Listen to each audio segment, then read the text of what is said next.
अस्सलाम वालेकुम। ईरान के सुप्रीम लीडर रहबर मुअज्जम सैयद अली हुसैनी कासमी की तकरीर सियाम समुदाय के ही नहीं मुस्लिम जगत के सभी फिरकों और मुल्कों में गूंज रही होगी।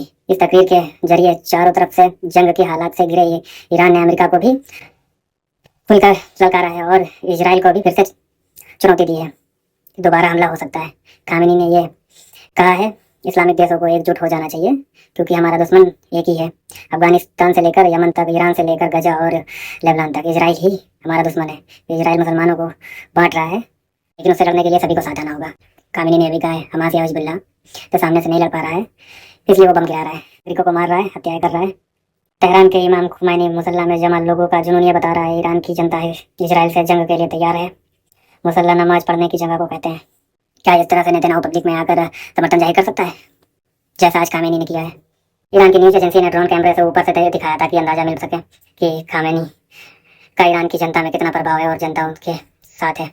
आज बहुत बड़ी तादाद में लोग नमाज के लिए आए थे। 5 साल में पहली बार आयतुल्लाह खामेनी ने जुम्मे की नमाज में खुतबा दिया है। 1985 में जब खुतबा दे रहे थे तभी सुसाइड बॉम्बर ने ऊपर हमला कर दिया था। केवल 3 मिनट के लिए रुके और उसके बाद खुतबा देने लगे। 85 साल की उम्र में खामेनी ने सबके सामने आकर उस पुरानी याद को भी ताज़ा कर दिया। ईरान की तरफ से इस वीडियो का प्रसार पूरी मुस्तैदी के साथ किया जा रहा है। जाहिर है वो अपने समर्थकों में उत्साह पैदा करना चाहते हैं कि रहबर मुअज्जम सैयद अली हुसैनी खामेनी कहीं छुपने नहीं गए। 85 साल की उम्र में बाहर आकर खामेनी ने आकर उस खबरों को नकार दिया जिसमें बताया जा रहा था इजराइल के हमले से बचने के लिए उन्हें सुरक्षित जगह पर उन्हें छुपा दिया गया है।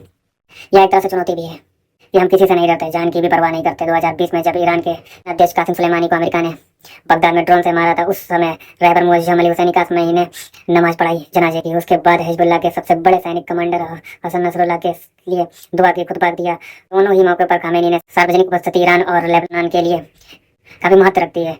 1 अक्टूबर को ईरान ने इजराइल पर मिसाइल दागी। उसके बाद से शांत नजर आ रहा था लेकिन आज ईरान का तेवर आक्रामक हो गया। खामेनी का संबोधन फारसी में था। ईरान के सुप्रीम लीडर ने कहा अगर जरूरत पड़ी तो ईरान फिर से हमला करेगा। इजराइल ने जो किया उसके लिए बहुत मामूली सजा दी गई है। एक तरफ से खामेनी ने अपने हमले का फैसला बचाव किया।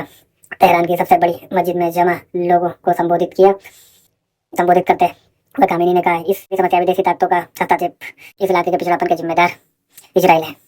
जो देश कहते हैं शांति लानी है वही देश बड़ी समस्या है। खामेनी ने यह भी कहा इजराइल अमेरिका के समर्थन के दम पर जिंदा है, ज्यादा दिन तक नहीं चलने वाला है।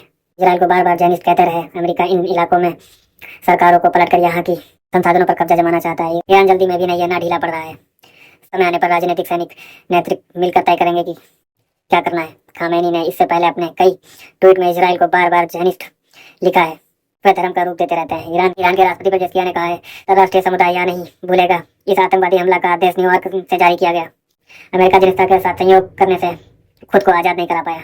1 साल से मध्य पूर्व के देश जंग के हालात में, लेकिन पहली बार जनता के बीच जाकर किसी ने इजराइल को ललकारा है। यह घटना अरब देशों को भीतर से बेचैन करेगी। वह इसका अंदाजा लगाएंगे उनकी जनता किस हद तक ईरान के प्रभाव आ सकती है। वैसे गाजा के युद्ध के समय अरब देशों में कई जगह पर इजराइल के खिलाफ फिलिस्तीन के समर्थन में बड़े बड़े प्रदर्शन तो हुए लेकिन जल्दी ही शांत हो गए। ईरान लगातार कोशिश कर रहा है कि वह बाकी मुसलमान देशों के एकजुट करे और ईरान के साथ सभी आ जाएं। ऐसा होना फिलहाल मुश्किल लगता है। दोहा में हुई बैठक में अरब देशों ने ईरान को आश्वासन दिया वह इस युद्ध में किसी का पक्ष नहीं लेंगे। ईरान ने कहा दखल देने की कोशिश की तो उन्हें निशाना बनाया जाएगा। इजराइल ने किसी अरब देश का नाम नहीं लिया था। कतर की बैठक के बाद कतर, ईरान, संयुक्त अरब इमरात, कुवैत और सऊदी अरब विदेश मंत्रालय ने रॉयटर्स को कोई बयान या कोई प्रतिक्रिया नहीं दी। क्या वाकई में खाड़ी के देश अमेरिका को अपनी जमीन का इस्तेमाल नहीं करने देंगे या कहीं मजाक हो सकता है या इसमें गंभीरता भी है? खामेनी के संबोधन से इलाके में तनाव और तेवर गर्म हो जाएंगे। अभी इसी का अनुमान लगाया जा रहा है कि क्या इजराइल क्या कदम उठाएगा। ईरान ने कह दिया जरूरत पड़ी तो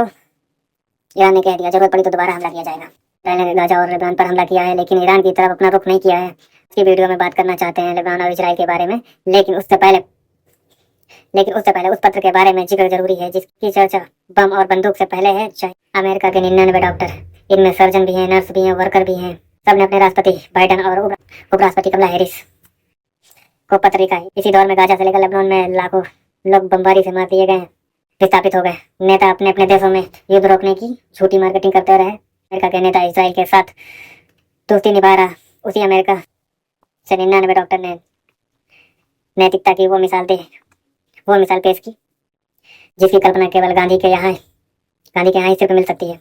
के अखबार बमबारी और तबाही की खबरों से भरे इजराइल की शक्ति का महिमा मंडप कर रहे हैं, मगर उन सभी को इन 99 डॉक्टर का पत्र छोटा कर देता है।